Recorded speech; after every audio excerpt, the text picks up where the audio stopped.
How to do market research. Hi there, in this video I'll walk you through the basics of market research.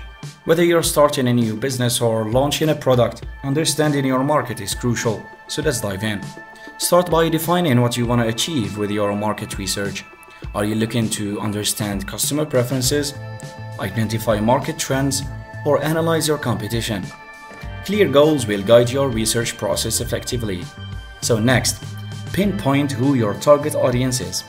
Consider demographics like age, gender, location, and interests. Understanding your audience helps you tailor your research to their needs and preferences. Market research can be divided into primary and secondary research. So primary research involves gathering new data through surveys, interviews, or focus groups. Secondary research involves analyzing existing data from reports, studies, and market analysis. So collect data according to your chosen methods. For surveys, you can use tools like Google Forms or SurveyMonkey.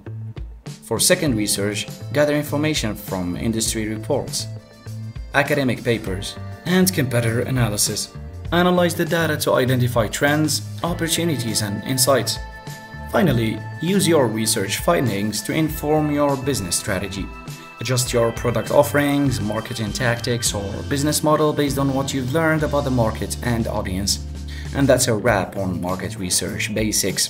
By following these steps, you'll gain valuable insights to drive your business decisions. For more tips and resources, check the description below, and thanks for watching.